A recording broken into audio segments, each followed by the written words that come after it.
Hello student, कैसे हो। महर्षि school की ऑनलाइन केमिस्ट्री क्लासेस में आपका हार्दिक स्वागत और अभिनंदन है। मैं आर के शर्मा आपसे बात करूंगा एक नए टॉपिक के साथ। जैसा कि आपको विदित है, सॉल्यूशन नामक चैप्टर में हम राउल्ट नियम, हेनरी का नियम, इससे पहली वाली जो वीडियो है वहां हमने डिस्कशन किया था। आज का जो टॉपिक है अपना, वो टॉपिक रहेगा आदर्श तथा अनादर्श विलयन। यानी कि विलयन अपने दो प्रकार के थे, एक आदर्श था और एक अनादर्श था। इससे पहले हमने विलयन के प्रकार पढ़े थे। वो कणों की संख्या के आधार पर पढ़ा था, विलेयता के आधार पर पढ़ा था और आपके कणों के आकार के आधार पर पढ़ा था, विलेय की मात्रा के आधार पर पढ़ा था। वो हमारा फर्स्ट वीडियो थी। आज जो हम डिस्कस करेंगे वो डिस्कशन रहेगा बेटा कि आदर्श क्या होता है, अनादर्श क्या होता है। आदर्श का मतलब और अनादर्श का मतलब होता क्या है हम डिस्कस करेंगे। ग्राफ भी डिस्कशन करेंगे, किस प्रकार से इनके ग्राफ बनते हैं। लगभग आपका एक सवाल यहां से आने की संभावना है, तो आप सामने नजर रखें। चैप्टर का नाम है सर आदर्श विलयन, आइडियल सॉल्यूशन। क्या होता है सर? आप जानते हो जो आदर्श विलयन होता है वह विलयन जो समस्त सभी ताप एवं सांद्रताओं पर राउल्ट के नियम का पालन करते हैं। वो चीज आपकी आदर्श कहलाती है। सर राउल्ट का नियम क्या था? राउल्ट का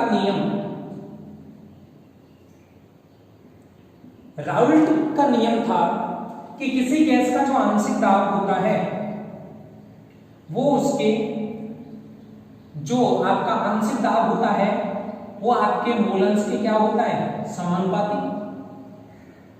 और इसको हम ये भी लिख सकते हैं कि जो मोल अंश होता है उसको हम किस प्रकार से डिफाइन कर सकते हैं आपके, कि जो आंशिक दाब होगा वो उसके मोल अंश के क्या होता है, समानुपाती होता है। यानी कि हमने ये पढ़ा था कि जो राउल्ट का नियम है, किसी गैस का आंशिक दाब उसके मोल अंश के समानुपाती होता है। तो मैं इसको ऐसे लिख सकता हूं कि आपके पास दो चीजें हैं, एक विलेय है और दूसरा विलायक है। विलेय को मैंने मान रखा है सर ए और विलायक को मैंने मान रखा है बी। तो मैं इन दोनों के लिए राउल्ट का नियम, इसका आंशिक दाब इसके मोल अंश के समानुपाती है एक्स ए, और इसका आंशिक दाब इसके मोल अंश के समानुपाती क्या हो जाएगा सर, एक्स बी। तो मैं ये कह रहा हूं आपसे कि वह विलयन आदर्श कहलाता है जो राउल्ट के नियम का पालन करता है। अब राउल्ट का नियम मैंने बता दिया। जैसे मान लीजिए मैं इसके लिए कंडीशन रखूं, तो कंडीशन क्या रहेगी सर, पहले कि राउल्ट के नियम का पालन करें। और राउल्ट का नियम क्या है, P A inversely proportional X A और P V inversely proportional X V. इसको हटाऊंगा तो पी ए बराबर P not A x A, P V बराबर P not V X V. ये पी ए क्या है, विलेय का आंशिक दाब,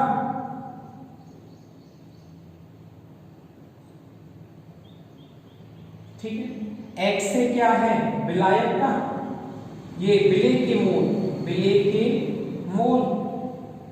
इसी प्रकार पी वी किसका हो जाएगा, विलायक का, और आपका जो एक्स वी है वो भी किसका हो जाएगा, विलायक का। और एक क्या है, स्थिरांक, शुद्ध अवस्था में पी नॉट एक क्या है, एक स्थिरांक है। यानी शुद्ध अवस्था में पी नॉट ए बराबर शुद्ध अवस्था में आंशिक दाब, इसी प्रकार पी नॉट भी हो जाए। यानी पहली कंडीशन बेटा ये है कि आदर्श के लिए वो राउल्ट के नियम का पालन करना चाहिए। यानी राउल्ट के नियम का पालन कैसे करेगा कि जो इसका आंशिक दाब है या वाष्प दाब है वो उसके मोल अंश के समानुपाती होता है। इसको हटाया मैंने तो एक स्थिरांक आता है, यानी कि आदर्श विलयनों के लिए जो PA बराबर होता है P not A x A, PV बराबर होता है P not B x V। ये पहली कंडीशन है सर। सबसे पहली बात वह है विलयन आदर्श विलयन कहलाएगा जो राउल्ट के नियम का पालन करता हो। तो अगर ये कंडीशन फॉलो होती है तो वो विलयन आपका राउल्ट का नियम यानी वो विलयन आपका आदर्श विलयन कहलाता है। सेकंड कंडीशन क्या रहेगी सर? सेकंड कंडीशन देखना आप, डेल्टा H मिक्सचर बराबर कितना होगा? 0 वेरिएंट। वेरी इंपॉर्टेंट चीज है कि जब आप सर विलेय को या विलायक को दोनों को आप इसमें मिलाओगे तो क्या बनेगा? विलयन। तो विलयन में एंथैल्पी परिवर्तन डेल्टा H क्या होगा? एंथैल्पी परिवर्तन क्या रहेगा? 0। यानी कि ना तो उसमें ऊष्मा का उत्सर्जन होना चाहिए और ना ही उसमें ऊष्मा का अवशोषण होना चाहिए। कंडीशन नंबर तीसरी, आयतन परिवर्तन डेल्टा V किसका? मिश्रण का बराबर क्या होना चाहिए? 0। यानी कि विलेय और विलायक को जब आपस में आप घोलोगे तो आयतन में परिवर्तन कितना होना चाहिए? उसमें 0 होना चाहिए। चौथी कंडीशन देखो, आपने सर विलेय लिया, फिर आपने विलायक लिया और आपने बना दिया विलयन। तो बेटा विलेय में आपके पास क्या था? AA, विलायक में क्या था? BB और आपके पास क्या बन गया? AB।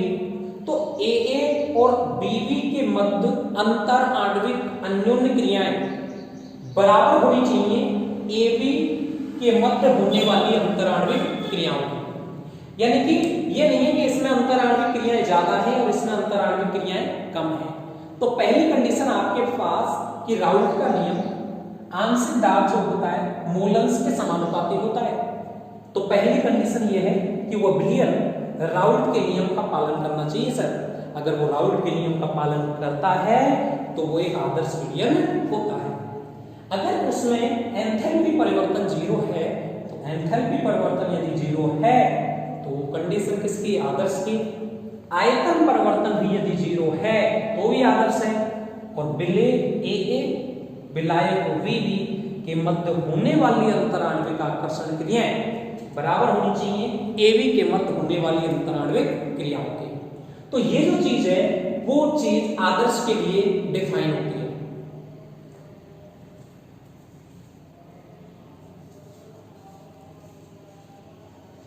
सर जो अपना सेकंड चीज है वो है अनादर्श विलयन।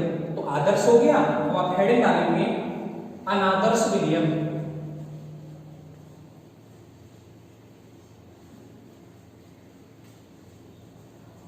सुनिएगा,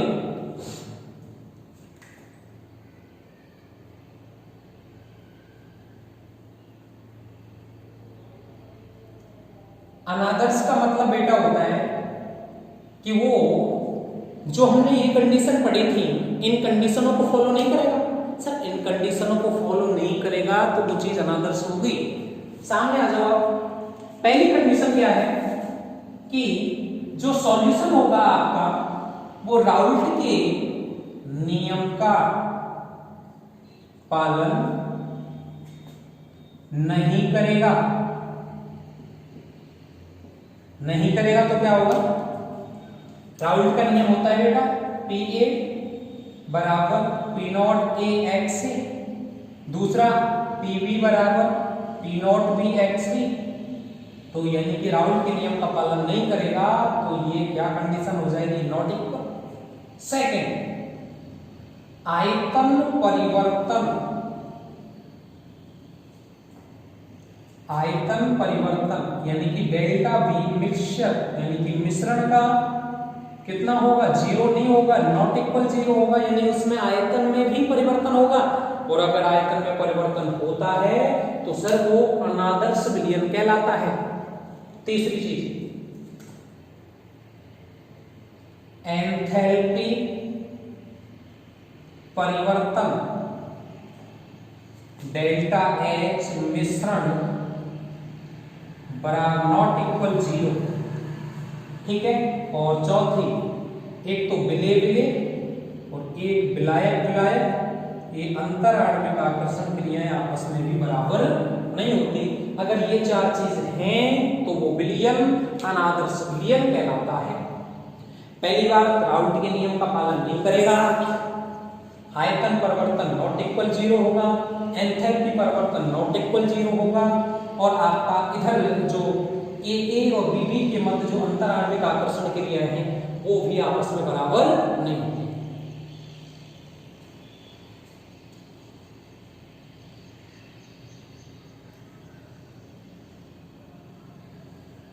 सर एक अभी हमें इसमें ये जो अनादर्श विलयन है इसके उदाहरण आपको नहीं लिखवाए थे, वो आदर्श विलयन के उदाहरण आप लिख लें।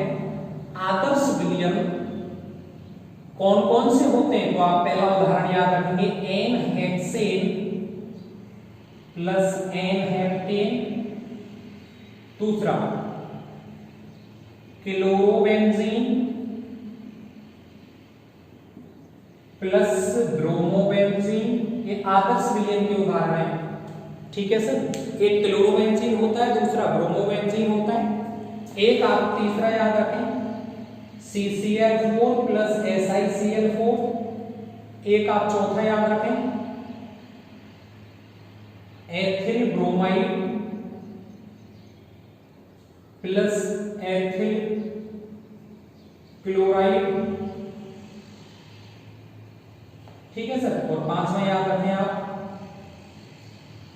1 क्लोरो, वो है आपका हाँ 1 bromo ethane plus 1 chloro ethane, 1 bromo ethane plus 1 chloro ethane. ठीक है सर, ये आपके 4-5 उदाहरण आपको याद रखने। दोबारा देखिए sir, n hexane plus n heptane, chlorobenzene plus bromobenzene, CCl4 plus SiCl4, ethyl bromide plus ethyl chloride, और 1 ब्रोमोब्यूटेन प्लस 1 क्लोरोब्यूटेन। ये किसके हैं, आपके आदर्श विलयन के उदाहरण हैं। और आपका एक उदाहरण और आप जो प्रसिद्ध उदाहरण है वो आप लिख सकते हैं, बेंजीन प्लस टॉल्यूइन। ठीक है,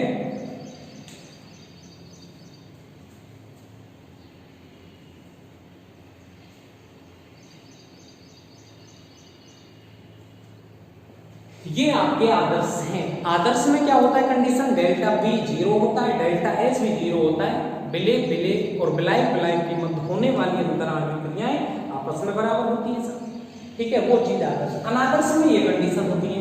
अब देखो बेटा, आयतन में परिवर्तन ज्यादा भी हो सकता है, आयतन में परिवर्तन कम भी हो सकता है, एंथैल्पी परिवर्तन धनात्मक भी हो सकता है, एंथैल्पी परिवर्तन ऋणात्मक भी हो सकता है।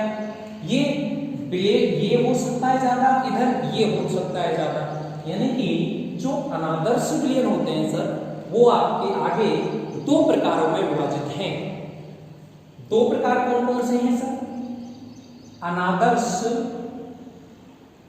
विलयन 2 प्रकार के हैं सर। पहला धनात्मक विचलन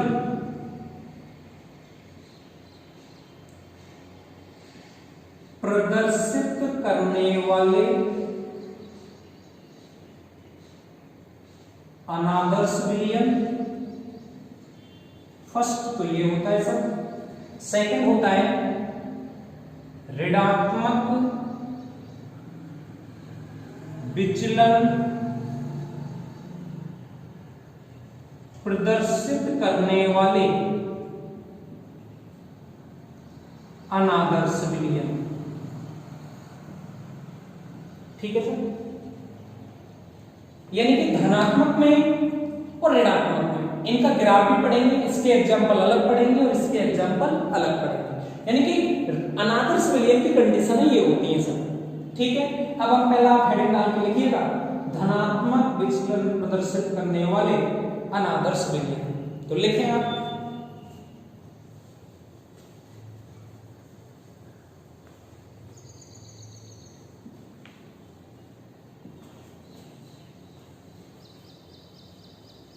सुने,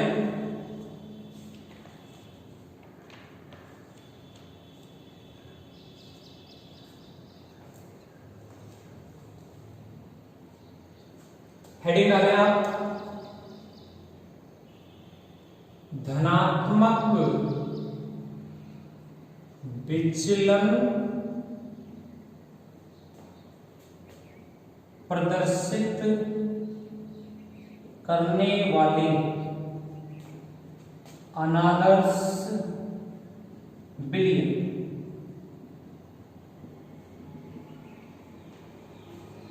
एक मिनट में आप पढ़ेंगे क्या होता है क्या नहीं होता।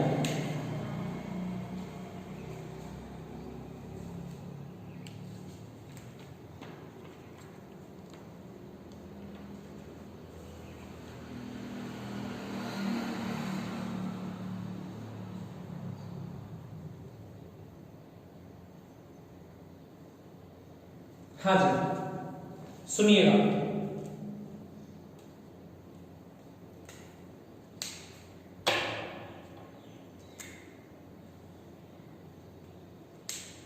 होता क्या है सर? सुने, पहले सबसे पहली बात तो आप सुने, ये धनात्मक है। धनात्मक का मतलब है कि जो विलियन का आयतन मिलेगा वो ज्यादा मिलेगा। यदि ये सर ऋणात्मक होता तो विलियन का आयतन कम मिलता।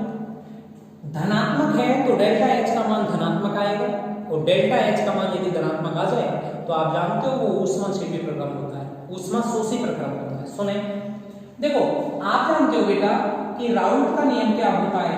राउल्ट का नियम, सुने, राउल्ट का नियम होता है कि P a बराबर होता है P नॉट a x से, इधर होता है Pb बराबर होता है P not b x b। तो इसमें जो आपका आंशिक दाब होता है वो राउल्ट द्वारा निर्धारित किए गए वास्तविक दाब से क्या होता है, ज्यादा। अर्थात Pa is greater than P not xa, Pb is greater than P not b xa। आप जानते हो विलियन क्या होता है? विलियन होता है विलेय प्लस विलायक। विलेय क्या है आपके पास A, विलायक B, विलियन A भी बनेगा। तो इसका लिख दूं मैं Pa, P S कर दूं सॉल्यूशन का, Pa प्लस Pb। तो यहां से क्या आ जाएगा, P S is greater than आ जाएगा। जब ये दोनों मान ज्यादा हैं तो Pa प्लस Pb से ज्यादा होगा। जबकि राउल्ट का नियम क्या कहता था आपको पता है, मैं लिख दूं राउल्ट का नियम कि Ps बराबर होगा Pa प्लस Pb के। यहां जो दाब आएगा यानी कि Pa, इन दोनों से इसका मान ज्यादा है Pa का। जब Pa प्लस Pb ज्यादा है तो ओवरऑल सॉल्यूशन का मान भी क्या हो जाएगा, ज्यादा हो जाएगा। कंडीशन नंबर 1 आपको ये याद रखनी है। दूसरी बात, पहली कंडीशन। दूसरी कंडीशन, इसमें जो डेल्टा एच का मान होता है मिक्सचर का, वो होता है आपका पॉजिटिव, अर्थात धनात्मक। धनात्मक है तो सर जो प्रक्रम होगा वो ऊष्माशोषी प्रक्रम होता है।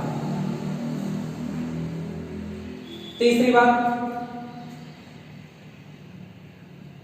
डेल्टा बी मिक्सचर बराबर होता है यहां पर धनात्मक, अर्थात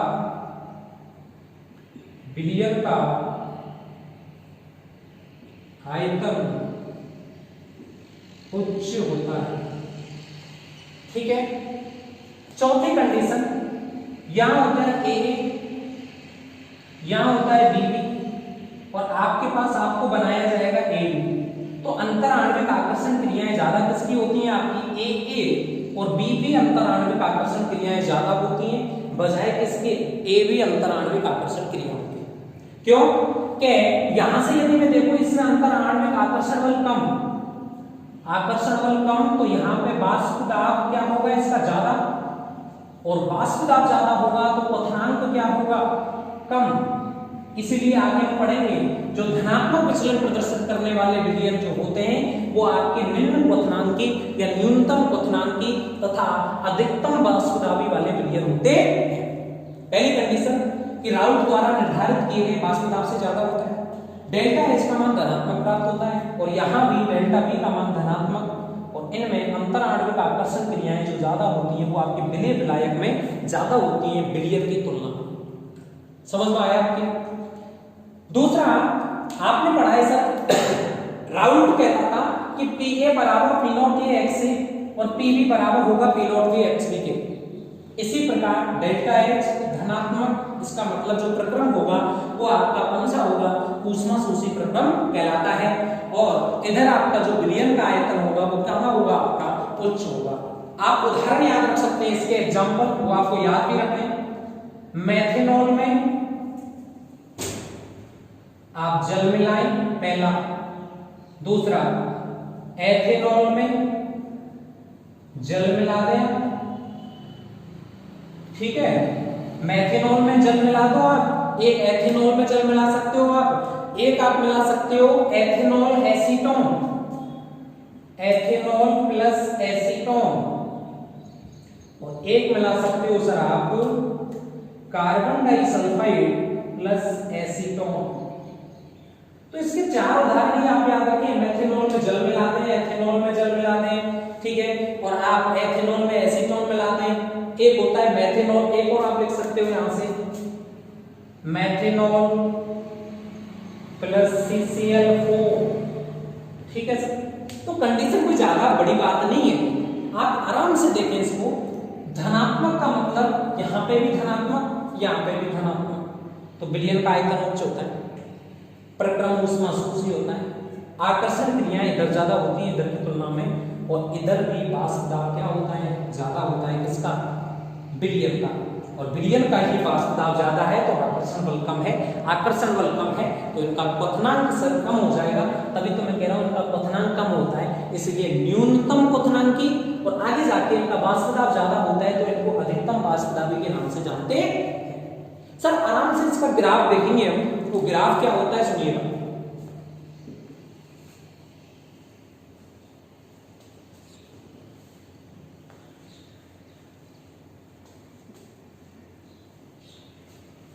ग्राफ सुने सर, देखो आपके पास सबसे पहले आप जानते हो XA प्लस XB बराबर होता है 1, ठीक है। अपना ग्राफ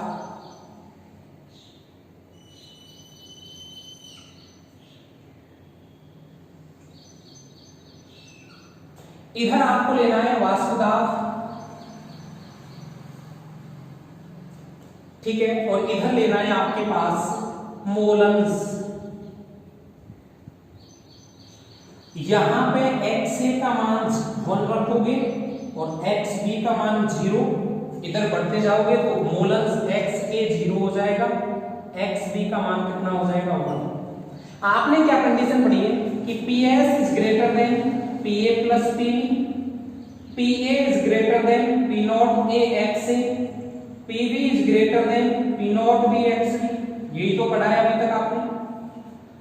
जब XA का मान 1 है तो XA का मान यदि आप यहां पे इसको रखोगे, XA का मान तो आप जानते हो Pa बराबर होगा P नॉट A XA, और यहां से क्या हो जाएगा? Pb बराबर हो जाएगा P नॉट B XB। मैंने पहले वीडियो में भी इसको आपको डिफाइन किया है कि आप इस ग्राफ को यहां अच्छी तरह से समझें ताकि आगे आपके इन ग्राफों में आपको कोई किसी भी प्रकार की परेशानी नहीं आए। सर Pa XA का मान 1 रखोगे तो इसका मान आ जाएगा P नॉट A के, तो P नॉट A आपका यहां से शुरू होता है P नॉट A, और ये धीरे धीरे धीरे धीरे कम होता जाएगा, कम होता जाएगा, और आपके यहां पे जाके 0 हो जाएगा। इसी प्रकार XB का मान 1 रखोगे तो P नॉट B के, और P नॉट B है तो मैं थोड़ा सा ऊपर ले लेता हूं इसको, P नॉट B के,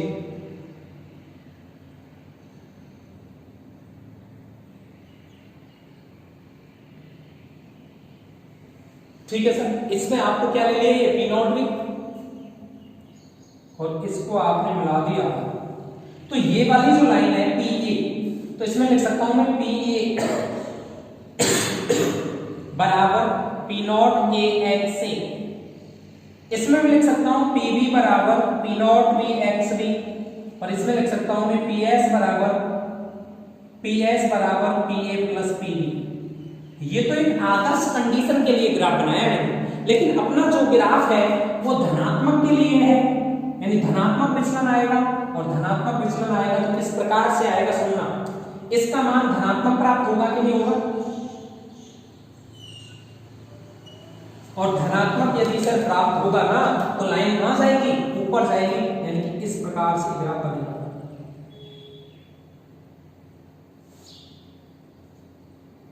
ठीक है, इसी प्रकार इसमें भी लाइन ऊपर जाएगी।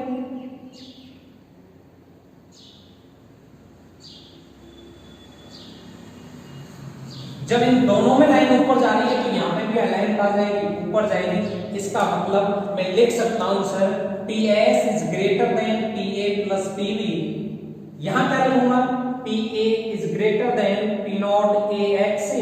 यहां लिखूंगा मैं PB is greater then P not BX। यानी कि ये जो विचलन है आपका वो धनात्मक विचलन को दर्शा रहा है, यानी कि इसमें ग्राफ ऊपर जाएगा, इन दोनों में भी ऊपर जाएगा। आपसे कोई पूछे कि धनात्मक विचलन को प्रदर्शित करने वाला ग्राफ क्या है, तो सर यही ग्राफ बनेगा।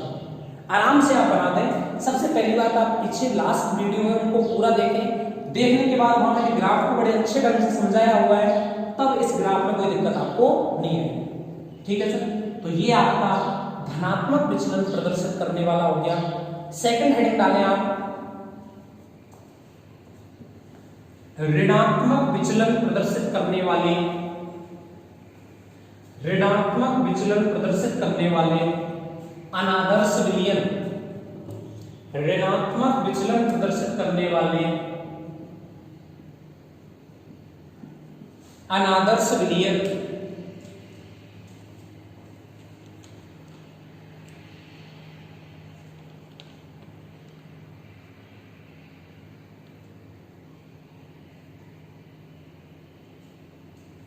ठीक है सर, सबसे पहली कंडीशन देखो, आप दो चीज तो वैसे ही जानते हो कि अगर मान ऋणात्मक है तो पहली तो कंडीशन ये है कि डेल्टा H मिक्सचर का मान ऋणात्मक आएगा। ऋणात्मक आएगा तो प्रक्रम कौन सा चेपी हो जाएगा, ऊष्मा चेपी, पहला। दूसरा डेल्टा H वो B मिक्सचर आएगा बेटा ऋणात्मक, यानी कि आप लिख सकते हो विलयन का आयतन निम्न।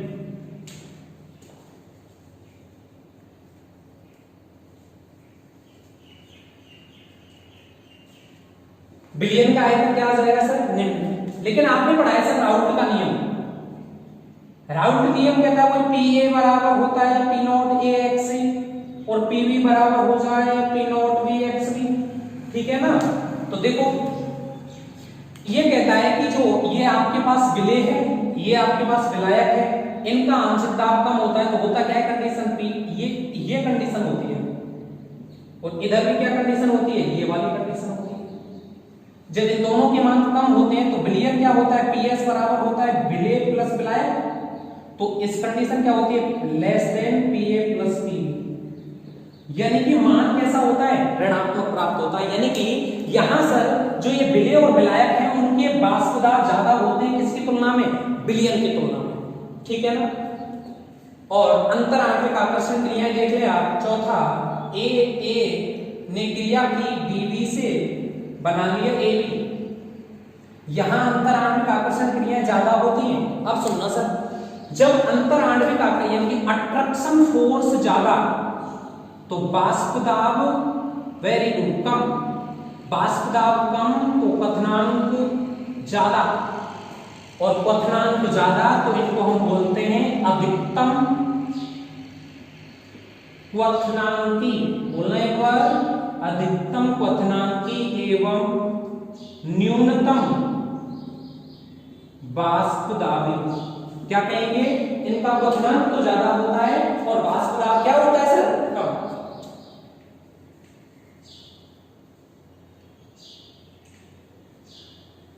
ठीक है, क्वथनांक ज्यादा होता है और वाष्प दाब क्या होता है सर, इनका कम होता है। आप ग्राफ से देख लें, ग्राफ को एक बार फिर बनाएंगे। ये आपके पास लाइन, मेरे पास ये दूसरी लाइन। सबसे पहले एक्स ए का मान 1 था, एक्स बी का मान 0 था, एक्स ए 0 हो गया सर, एक्स बी का मान 1 हो गया। यहां सर मूल अंश, यहां सर वास्तुदाब। सर ग्राफ यहां से शुरू होता है पी नॉट ए से, यहां जाता है ग्राफ सर, यहां आता है पी नॉट बी से, ऐसे जाता है, और ये इनको मिलाने वाली रेखा मान ऋणात्मक है तो ग्राफ नीचे के ऊपर, इसका भी ग्राफ नीचे आएगा।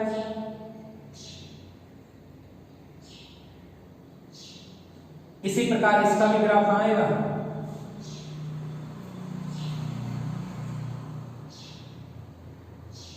ठीक है, और जब इसका ग्राफ नीचे आएगा तो बिलियन का भी ग्राफ कहां आएगा। आप आराम से लिख सकते हैं सर कि यहां क्या लिखेंगे, पी ए वाली लाइन है ना, तो मैं लिख रहा हूं क्या, P A less than P not A x A. इसी प्रकार P B less than P naught B x B, और यहां आ जाएगा पी एस का मान वो कम हो जाएगा क्योंकि इन दोनों का क्या है, ज्यादा है। तो ये जो ग्राफ होगा वो ग्राफ आपको रिप्रेजेंट करेगा ऋणात्मक विचलन प्रदर्शित करने वाले अनादर्श विलयन। तो ऋणात्मक विचलन प्रदर्शित करने वाले ये आपके कौन से होते हैं सर, अनादर्श विलयन होते हैं।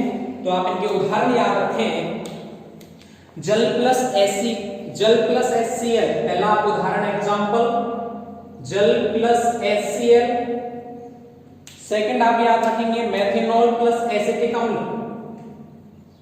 मेथेनॉल प्लस एसिटिक अम्ल, जल प्लस एसीटोन, जल प्लस HCl। दूसरा होता है सर मेथेनॉल प्लस एसिटिक अम्ल। एक आप एनिलीन प्लस एसीटोन, एक आप पहले तो 2 याद रखें, एनिलीन प्लस एसीटोन, ठीक है। एक क्लोरोफॉर्म प्लस बेंजीन, चौथा उदाहरण आप याद रखेंगे क्लोरोफॉर्म जिसका उपयोग निश्चेतक के रूप में, और एक आप याद रखेंगे बेंजीन। 4 ही एग्जांपल होते हैं आपके। एक आप याद रख लो, मेथेनॉल प्लस एसिटिक हो गया, एनिलीन प्लस एसीटोन हो गया, क्लोरोफॉर्म प्लस आपका क्या हो गया सर, बेंजीन हो गया। ठीक है, और लिख सकते हो एक और, 5वां क्लोरोफॉर्म प्लस एसीटोन।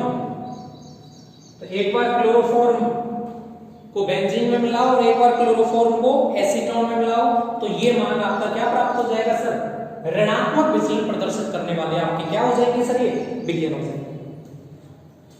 टॉपिक अपना आदर्श और अनादर्श कंप्लीट है। उदाहरण में सवाल आएगा सर, पूछा जाएगा कि मेथेनॉल प्लस एसिटिक अम्ल कौन सा विलयन है, अनादर्श विलयन है। आपसे NHCN NH10 के बारे में पूछेगा तो आप बता दोगे आराम से कौन सा विलयन है, आदर्श विलयन है।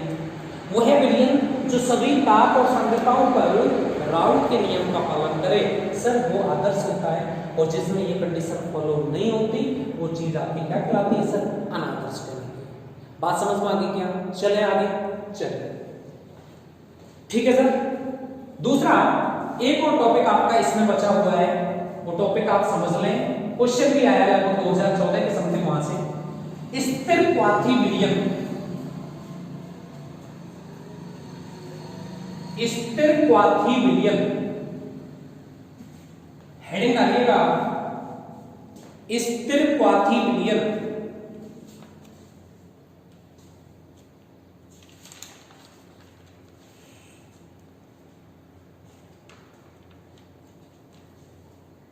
लिखें, हेडिंग है सर स्थिर क्वाथी विलयन।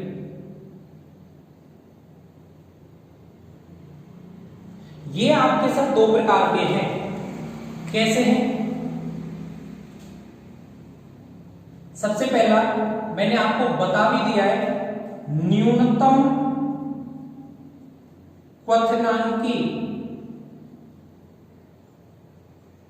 अधिकतम वाष्पदाबी विलयन। सेकंड है अधिकतम क्वथनांकी एवं न्यूनतम बाष्पदाबी विलयन। देखो होता क्या है सर, सबसे पहले आप समझें स्थिरपाती विलयन क्या होता है, क्या सेंस है इसका स्थिरपाती विलयन का। आराम से देखें, स्थिरपाती विलयन का मतलब ये है सर कि वह मिश्रण जिसमें द्रव अवस्था का जो मोलंश होता है वो वाष्प अवस्था के मोलंश के क्या हो जाता है, बराबर हो जाता है। यानी द्रव एवं वाष्प का जो संगठन होता है वो बिना बदले एक निश्चित ताप पर यदि वो उबलता है तो वो ये विलयन कहलाता है। क्वेश्चन क्या है, यानी कि स्थिरपाती का मतलब होता है वो एक निश्चित क्वथनांक पे उबलता है और यहां मोल फ्रैक्शन ये किसमें आपके गैस फेज में बराबर होते हैं मोल फ्रैक्शन, और ये कौन सी फेज है सर, वेपर यानी वाष्प प्रावस्था के जो मोलंश हैं वो लिक्विड प्रावस्था के मोलंश के क्या हो जाते हैं, बराबर हो जाते हैं। अतः इनको हम प्रभाजी आसवन विधि के द्वारा पृथक नहीं कर सकते। क्वेश्चन आया है सर, क्या हम स्थिरपाती विलयनों को प्रभाजी आसवन विधि के द्वारा अलग कर सकते हैं? तो आपका क्वेश्चन का आंसर रहेगा इनका फ्रैक्शन डिस्टिलेशन पॉसिबल नहीं है, क्योंकि जो द्रव प्रावस्था के मोल होते हैं वो वाष्प प्रावस्था के मोल के क्या हो जाते हैं, बराबर हो जाते हैं, इसलिए इनका फ्रैक्शन डिस्टिलेशन नहीं कर सकते। ठीक है, आपको इसमें एग्जांपल याद रखना है। सबसे पहले न्यूनतम क्वथनांकी, मैंने अभी आपको बताया था धनात्मक विचलन प्रदर्शित करने वाले विलयन, यानी कि धनात्मक विचलन प्रदर्शित करने वाले विलयन में मैंने बोला था कि एबी के मध्य जो आकर्षण बल होता है वो कम होता है और वाष्प दाब उनका क्या होता है, ज्यादा। तो जिसकी वाष्प ज्यादा बनती है ना सर उसका क्वथनांक क्या होता है, नीचे होता है। तो इनमें कौन से आ जाएंगे आपके धनात्मक विचलन वाले। ठीक है, उदाहरण फॉर एग्जांपल आप देखें 95% एल्कोहल प्लस 5% जल, क्या बना लिया आपने सर, विलयन बना लिया। 95% आपने एल्कोहल लिया और आपने सर 5% जल लिया, विलयन बना लिया। इनका यदि आप क्वथनांक देखें, इसका जो क्वथनांक है वो है 78.5 डिग्री सेंटीग्रेड, इसका क्वथनांक है आपके पास कितना, 100 डिग्री सेंटीग्रेड, और जब आपने विलयन का क्वथनांक देखा तो वो कितना प्राप्त हुआ, 78 डिग्री सेंटीग्रेड प्राप्त हुआ। तो सर मैं एक परिभाषा लिख सकता हूं कि ऐसा मिश्रण जिसमें विलयन का क्वथनांक उसमें उपस्थित घटकों के क्वथनांक से क्या होता है सर, कम होता है, उनको हम न्यूनतम क्वथनांकी अधिकतम वाष्पदाबी विलयन कहते हैं। फिर सुनिएगा दोबारा, 95% इस 78.5, 5% वाले का 100, जब दोनों को आप मिलाओगे सर तो आपके पास जो मिलेगा वो 78 डिग्री सेंटीग्रेड किसका मिलेगा सर, विलयन का मिलेगा। यानी कि यहाँ विलयन का क्वथनांक कम प्राप्त होगा। और वही तो चीज मैंने आपको बताई कि धनात्मक विचलन में कि सर धनात्मक विचलन में जो अंतरण आणविक आकर्षण क्रिया होती है ए और बी के मध्य वो कमजोर होती है, तो वाष्प दाब तो ज्यादा होता है लेकिन क्वथनांक तो क्या हो जाएगा सर, कम हो जाएगा। तो न्यूनतम क्वथनांकी अधिकतम वाष्पदाबी विलयन कहलाते हैं। इधर आपके पास आ जाओ, आपको इसका जो सेकंड टाइप है वो क्या है। ठीक है, सेकंड टाइप आप देखें, एग्जांपल देखेंगे आप 68% नाइट्रिक अम्ल प्लस 22% जल, आपके पास क्या बनेगा सर, विलयन बनेगा। जल का तो आप क्वथनांक जानते हो सर, कितना होता है, 100 डिग्री सेंटीग्रेड, इसका होता है लगभग 86 डिग्री सेंटीग्रेड। कितना होता है सर इसका 86 डिग्री सेंटीग्रेड। तो बिलियन का जब आपने क्वथनांक का अध्ययन किया तो 120.5 डिग्री सेंटीग्रेड प्राप्त हुआ।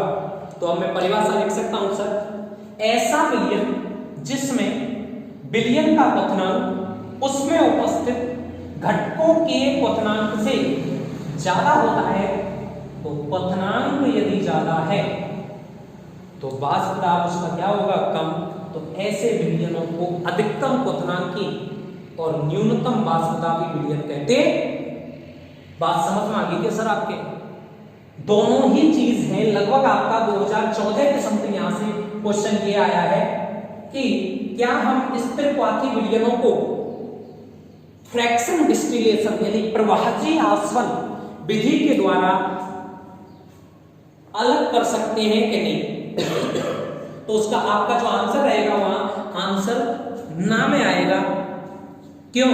क्योंकि यहां पर जो मोलंस होते हैं द्रव अवस्था के वो समान हो जाते हैं वाष्प अवस्था के मोलंस के। तो आप परिभाषा इनकी स्थिरपाती विलयन की लिख सकते हैं, दो या दो से अधिक पदार्थों का वह मिश्रण जिसमें द्रव तथा वाष्प अवस्था का, कौन कौन सी अवस्था? द्रव तथा वाष्प अवस्था का संगठन समान होता है और एक निश्चित क्वथनांक पर उबलते हैं, स्थिरपाती विलयन कहलाते हैं। ये दो प्रकार के होते हैं सर, एक न्यूनतम क्वथनांक वाला होता है और एक सर अधिकतम क्वथनांक वाला होता है। तो आज के लिए सर इतना ही, बाकी हम बात करेंगे आपसे नेक्स्ट वीडियो में। तब तक के लिए आप जो ये वीडियो चलाई जा रही है इनको आप कंप्लीट देखें, जिससे कि आने वाले समय में इस चीज का आप फायदा उठा सकें और घर पर रहें, स्वस्थ रहें, सुरक्षित रहें, तो ही आप अपना ख्याल ज्यादा तरीके से रख पाओगे। जब आपका शरीर सही रहेगा तो आप ज्यादा कुछ पढ़ पाएंगे। टाइम आपका है, आप जितना चाहें तब पढ़ सकते हैं, जब आपका मन करे तब पढ़ सकते हैं, कोई फिक्सेशन इसमें नहीं है। यदि आपने इस टाइम का फायदा नहीं उठाया तो आने वाले दिनों में समस्याएं बढ़ सकती हैं। ठीक है सर। लास्ट टॉपिक इस चैप्टर का आपका अणुसंख्य गुणधर्म तथा मोलर द्रव्यमान ज्ञात करना। तो जब आपका जो नेक्स्ट आपकी जो वीडियो बनेगी वो हम चालू करेंगे सर अणुसंख्य गुणधर्म से, अणुसंख्य गुणधर्म तथा मोलर द्रव्यमान ज्ञात करना। ये चीजें हम आगे वाली वीडियो में अध्ययन करेंगे। Thank you sir. जय हिंद, जय भारत।